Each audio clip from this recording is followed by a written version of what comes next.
कहां जाना है जी हज करने के लिए? बैतुल्लाह जाना है, मक्का मुकर्रमा। हज कब पूरा होता है जी? जब बैतुल्लाह के चक्कर काटने के बाद मदीना मुनव्वरा जाके बंदा रसूलुल्लाह सल्लल्लाहु अलैहि वसल्लम को जाके अस्सलामु अलैकुम या रसूलुल्लाह कहता है, तब हज पूरा होता है। तो इसने कहां जाना है? केरला से पैदल चला, पहले बैतुल्लाह की ज़ियारत करनी है, फिर आका सल्लल्लाहु अलैहि वसल्लम के रोजे पर हाजिरी करनी है। किस नियत के साथ चला? कि बस एक ख्वाहिश है कि एक बंदा अपनी पूरी ताकत लगा के अपने महबूब हजरत मोहम्मद रसूलुल्लाह सल्लल्लाहु अलैहि वसल्लम की चौखट तक अपने पांव से चल के पहुंच जाए। चलिए जी, चल पड़े। वो किसी ने कहा है ना, हमें तो अपनों ने लूटा, गैरों में कहां दम था। मेरी कश्ती वहां डूबी जहां पानी कम था।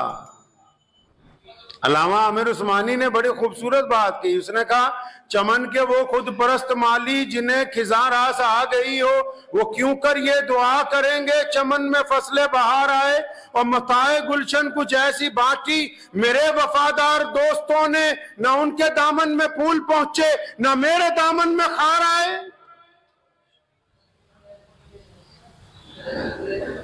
हजार जिद्दत तराजियों के मिजाज बदला करे जमाना, मगर यकीन रहेगा आमिर मिजाज बातिल वही पुराना। जुबान पे इस्लाम का वजीफा मगर ख्यालात काफिराना। हमारी पस्ती की इंतहा क्या, हमारी जिल्लत का क्या ठिकाना। गुनाह तो फिर गुनाह ठहरे, इबादतें भी मुजरिमाना। शाह भाई चल पड़े। रास्ते में जब केरला से निकले, आहिस्ता आहिस्ता लोगों को पता लगने लगा,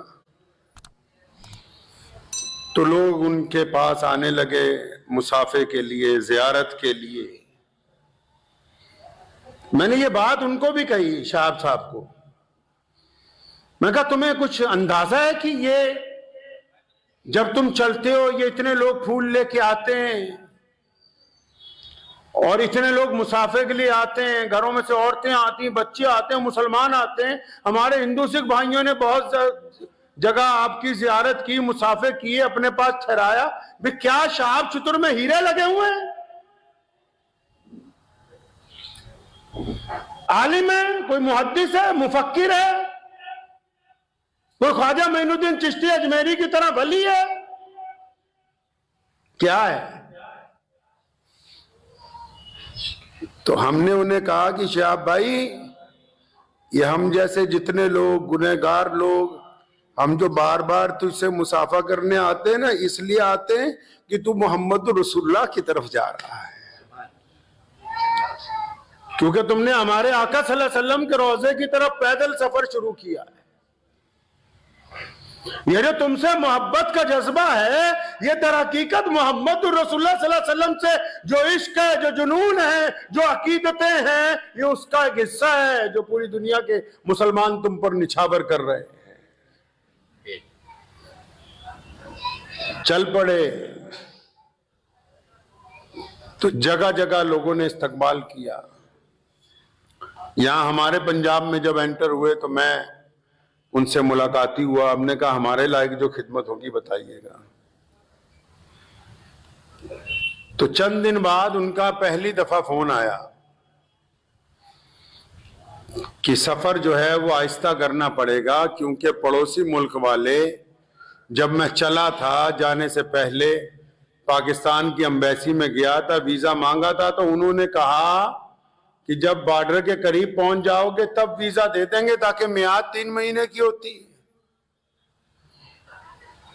तो अब जब आ गए, करीब आ गए, तो कहते हैं आज देंगे, कल देंगे, परसों देंगे, नरसों देंगे। तो जब और करीब आ गए तो वो चुप ही हो गए, भी देंगे वीजा के नहीं देंगे। फिर एक झूठी अफवाह उड़ाई गई उनकी तरफ से, पड़ोसियों की तरफ से, कि जी भारत की सरकार जो है चिट्ठी नहीं दे रही। मुझ तक ये बात पहुंची, मैंने कहा जिनसे वीजा मांगा दरखास्त लिख के, क्या उन्होंने लिख के हमें एतराज दिया कि चिट्ठी लिखवा लो अपनी हुकूमत से? ये तो अजीब बात हो गई। जिनके घर जाना है वो कहते हैं कि पहले पीछे वालों से चिट्ठी लिखवा लो। भाई जिनके जाना है वो बुलाने के लिए तैयार नहीं है, लोगों को गुमराह करने के लिए। और जब हमने इसमें एतराज किया तो फिर वो चिट्ठी वाली बात जो है वो गायब होनी शुरू हो गई। शहाब भाई अमृतसर के खासा में बैठ गए जाके। अब उन्होंने नई बात शुरू कर दी कि अच्छा ईरान का वीजा ले आओ तब तुम्हें यहां से गुजरने देंगे, क्योंकि अगर हमने तुम्हें वीजा दे दिया आगे जाने का रास्ता ना हुआ तो हम कहां रखेंगे भाई तुम्हें।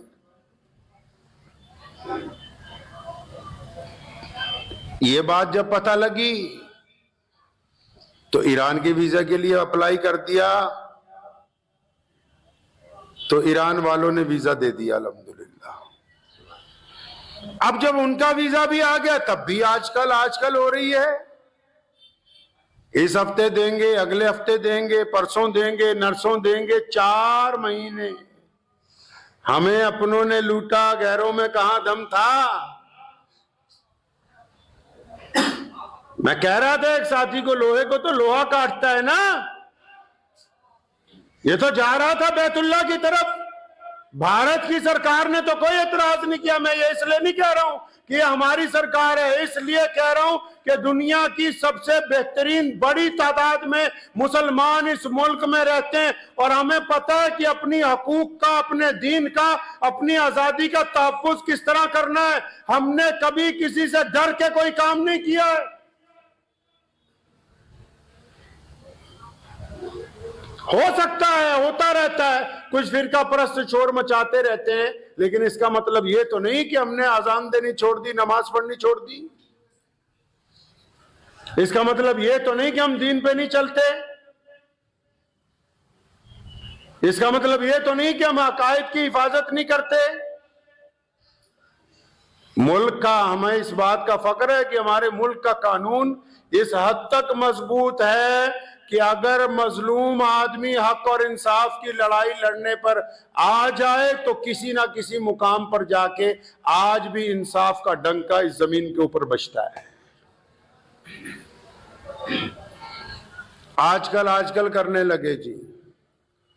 फिर उनको कहा कि चुप हो जाओ बिल्कुल, और अपने मीडिया को कहा कि शोर मचाओ कि चला गया है, चुपचाप निकल गया पाकिस्तान से। तो वहां के 2-3 बेईमान यूट्यूबर जो हैं, जो धोखा देने की बात करते हैं, उन्होंने मुहिम चलाई कि जी चला गया है, निकल गया है, गुजर गया है। जब ये बात पता लगी मैं फिर उनके पास गया। मैंने कहा अगर हम चुप रहेंगे दुनिया को हकीकत नहीं पता लगेगी। जब लाखों मुसलमानों के जज्बात आपसे जुड़े हैं तो बताइए लोगों को कि मैं यही हूं।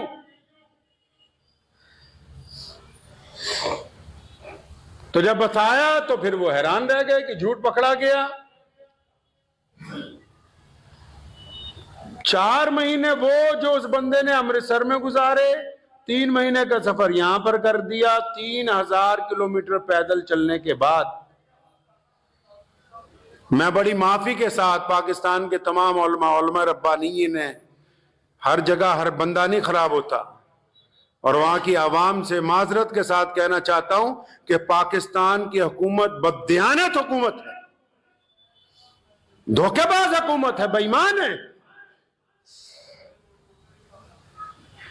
मुझे बहुत सारे लोगों ने कहा कि कुछ ना कहना। स्पेन से एक साहब का फोन आया कि अपनी अगर खैरियत चाहते हैं, सेहत ठीक चाहते हैं तो पाकिस्तान के खिलाफ ना बोले। मैंने कहा हम हक और इंसाफ के लिए अपने मुल्क में रह के बोलते हैं, तो ये कौन सी बड़ी बात हो गई कि पड़ोसी का अगर कोई जालिम जुल्म करे तो हम उसके खिलाफ ना बोले। क्योंकि मौलवियों को मरवाना तो वहां की हुकूमतों का रवाज रहा है ना, पाकिस्तान में रवाज है उलमा कराम को मारना। तो वहां के उलमा और अवाम जो है दीनदार लोग, उनसे माफी के साथ कहना चाहता हूं कि आपकी हुकूमत बददियानत हुकूमत है। और शहाब चतुर का जो हज खराब किया पैदल, आप सोच रहे होंगे पैदल कैसे खराब किया। इस नीयत के साथ चला कि केरला से मक्के पैदल चलना है। यहां जब अमृतसर से वाघा से एंट्री हुई, दूसरे दिन सुबह को उसे जबरदस्ती रोते हुए को, बिलबिलाते हुए को पकड़ के लाहौर एयरपोर्ट से ईरान की फ्लाइट में बिठा के पाकिस्तान से बाहर निकाल दिया गया। ये कौन सी मुसलमान हुकूमत है जो एक मुसलमान को पैदल चलने का रास्ता अपने मुल्क में से नहीं दे सकी? ऐसी हुकूमत होती है? इसको बोलते हैं कि डींगा हक हांक लो इना को जिन्निया असी न्यूक्लियर पावर है जी, बंदा एक तोड़े को पैदल नहीं कढ़ होया। शर्म ना डूब के मर जाओ।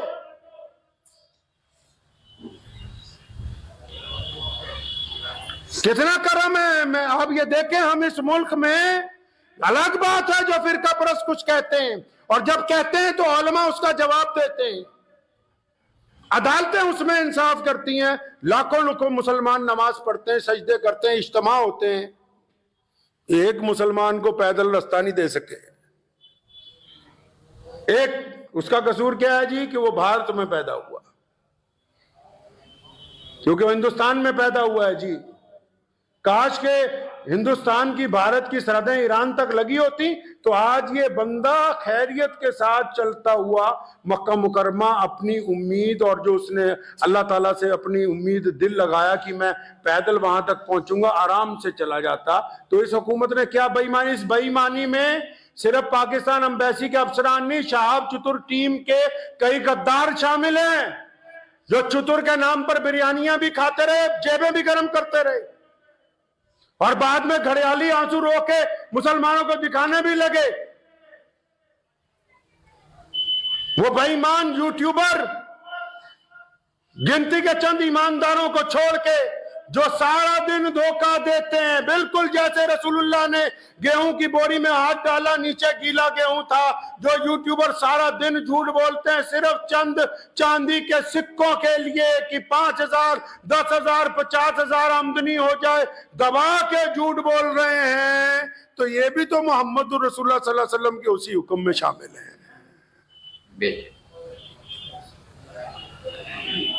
धोखा किया उस मजलूम के साथ, यहां से कहा कि तुम्हें वीजा दे दिया है, और उस धोखे में शहाब चतुर टीम के लोग, हम जाएंगे अभी पंजाब पुलिस के डीजीपी के पास, जिन्होंने धोखा दिया वो ये ना समझे कि वो बख्शे जाएंगे। एक एक बंदे का नाम, उसके सारे फोन, उसकी डिटेलें, सब कुछ कहेंगे हम अपनी हुकूमत को कि इकट्ठी करके पता करो किस किस ने बेईमानी की है। अगर लाहौर से ईरान बाई एयर ही जाना था तो यह कौन सी इतनी मुकद्दस जमीन है लाहौर की कि हम अमृतसर से ईरान नहीं जा सकते थे?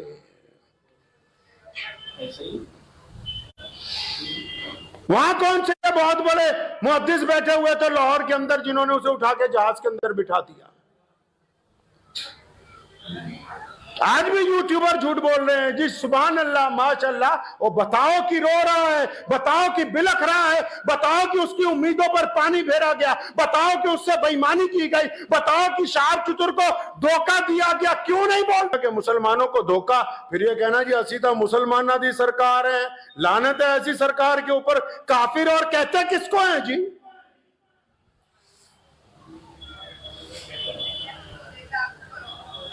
उम्मीदों पर पानी फेरा, जबरदस्ती की, और ये 3-4 ठेकेदार बदमाश जो साथ में लगे हुए थे, जिनकी पोल इंशाल्लाह जल्दी खुलेगी, जब यूट्यूबरों के आगे जाके जी हमने ये किया जी, हमने वो किया जी, ये हमारी ऑडियो जी, ये वहां का सबूत है जी, जिन्होंने बेईमानी करके ये साजिश रची। क्यों भेजा हमारे मुल्क के एक आदमी को धोखे से पाकिस्तान? अगर उसने रास्ता देना ही नहीं था, अगर वो उसको पैदल ताफ्तान तक पहुंचा ही नहीं सकते थे, अगर वो अपने मुल्क में, हमारे मुल्क में 3,000 किलोमीटर चला वो बंदा, केरला से लेके अमृतसर तक, कदम कदम पर तमाम मजहबों के लोगों ने, मुसलमानों ने तो करना ही करना था, तमाम रियासतों की हुकूमत ने इस बात का ख्याल रखा कि चतुर आराम से गुजर जाए, चतुर को तकलीफ ना हो कि एक बंदा हज करने के लिए जा रहा है, तुम उसको चंद किलोमीटर अपने मुल्क में चलाने के बाद ज्यादती करते हो और फिर ये कहते हो कि मुसलमान है। मैं वहां के भी उलमा से जो दयानतदार लोग हैं उनसे गुजारिश करूंगा कि जो बेईमानी कर रहे हैं वहां बैठ के, इनकी पोल खोलिए, कम से कम पता लगे कि हक पसंद कौन है, बेईमान कौन है। हालांकि जिस अंदाज से लाहौर के लोगों ने उसका इस्तकबाल किया वो बताता था कि अवाम के दिलों में मोहब्बत है, लेकिन जिस अंदाज से वहां की हुकूमत ने उससे जबरदस्ती करके उसे अपने मुल्क से निकाला, ये साफ तौर पे ये बात वाज़ेह है कि वो एक कमजोर हुकूमत है। उन्होंने अपने मुल्क को कमजोर किया, अपने मुल्क के अवाम की ख्वाहिशात की तकमील की परवाह नहीं की, और एक हज पे जाने वाले के साथ बेईमानी की गई, धोखा किया गया है। और वो ज्यादा खुश ना हो जो ठेकेदार बने थे, जिन्होंने शहाब भाई को धोखा दिया, शहाब के नाम पर अपने अपने मकसद हल करते रहे। हमारे मुल्क के